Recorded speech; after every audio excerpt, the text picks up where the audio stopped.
Good morning, Charlie Pierce. Happy New Year. Happy New Year. I am imagining the coiffure.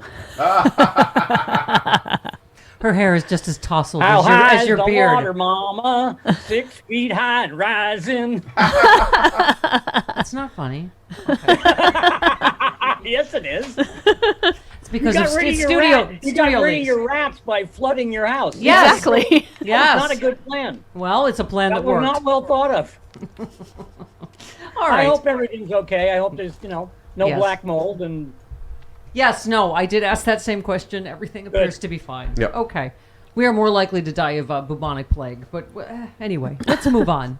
You, by the way, what's her name? Marsha Blackburn tweeted, he is an unelected bureaucrat that has no accountability to the American people, but Joe Biden has given him the authority to make decisions that affect the entire nation. You said Marsha has a problem distinguishing recommendations from orders, so I'm reluctant to tell her to go jump in the lake.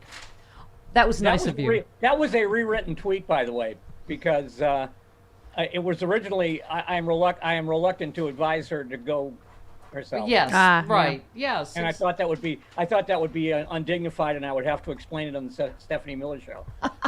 I would have to atone for it. Yeah. Amid my fellow mooks. Hey, that previous caller got away with using the word elixir, and you guys didn't make a dirty joke out of it. Yeah, Elixir, so she's you're happy. right. Yeah, You know. Elixir. I barely know her. I just met her. Yeah. Okay. What? Oh, man. Charlie, Hello. I was talking earlier, about how this craziness has become the official Republican Party, and you retweeted a Cobb County GOP committee is holding a January 6th program and candlelight vigil for the, quote, J6 Patriots, for the violent mob that overran the Capitol. The Cobb GOP was once the heart of the mainstream GOP in Georgia, but Trump's rise has pulled the local party to the far right. And you just said this is an ominous report because the mainstream has become the crazy now. There is no sensible Republican mainstream anymore, any more than there are moderate Republicans in the Congress, regardless of what we think of Liz Cheney at the moment. Right. Yeah. Liz Cheney voted against all the voting rights legislation. Yep. Yeah. She did. Let's not get crazy. Yeah. But I do think, I think it's smart for Benny Thompson to put her out there as the face of the committee. I think that's a pretty shrewd move because, she's a Republican, and she knows how to do angry. She knows how to do politically angry. Yeah. And go for the jugular. Yeah.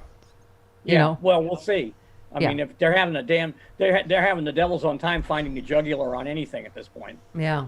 They're like hacking away at the guy's shoulder blades. Yeah. Well, you talked about the people they may or may not subpoena. You said there will be no law or substance behind Jim Jordan's defense, but it will be a show. I don't know. My favorite part of that piece was just when you said, hang on a second, for God's sakes, Jim, put on a jacket, will you? This isn't a Waffle House. I'm hoping you have to wear a jacket if you're answering a subpoena. Do you? I don't know. Well, I don't know, but I always he looked like the dad at the Waffle House. Yes. On all those committees. They just got there from church, and Dad's getting rid of the coat and leaving the tie on so the kids will respect his authority. And that's Jim Jordan.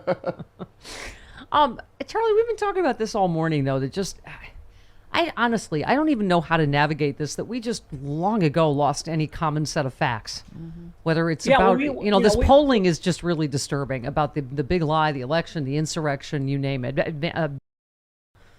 Yeah, the blog was dark for a week, so I got to just sort of watch the news or ignore the news and watch football. Yeah. And just start to feel what the political zeitgeist is. And even in Massachusetts, it's such an unsettled, bizarre time. Yes. It is very likely, for example, that we're going to have some kind of MAGA guy run for the Republican nomination in Massachusetts and maybe get it. Yeah. Because even here, Charlie Baker wasn't good enough for them. So I don't know. I mean, I read Margaret Sullivan had a great piece in the Washington Post. That's a redundancy because she always has a great piece in the Washington Post about how journalism has to step up and defend democracy. Yeah. But I wonder if there's an audience for that anymore.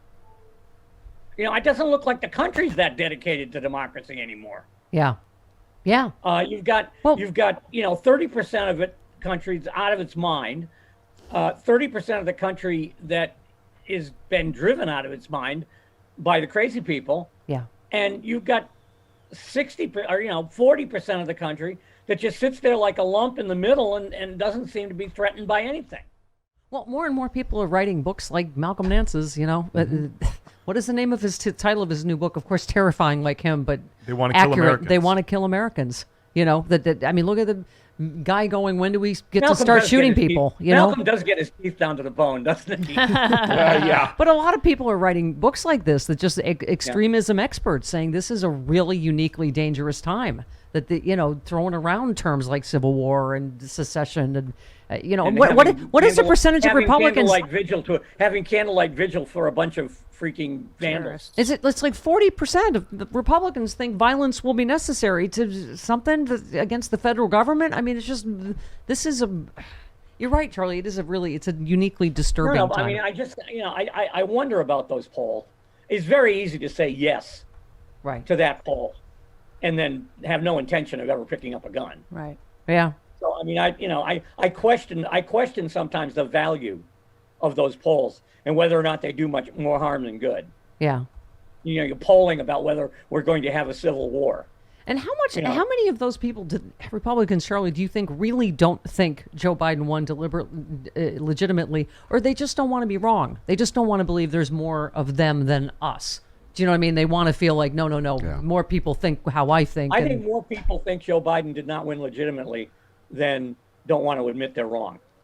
Yeah. I really do believe Yeah. that it's an entrenched, entire belief system now that X, Y, and Z happened, and that's why Donald Trump was not reelected. But you always are great about talking about, even recent history. I was saying that, the first coup was 2000 with the Brooke brothers question. and the Supreme Court and they had a plan then and it was successful. And so, Hey, but we it was had the one same- set of facts. It was the same plan. Right. It was the inside baseball with the state's electors. That was where that idea came from. Yep. Yep.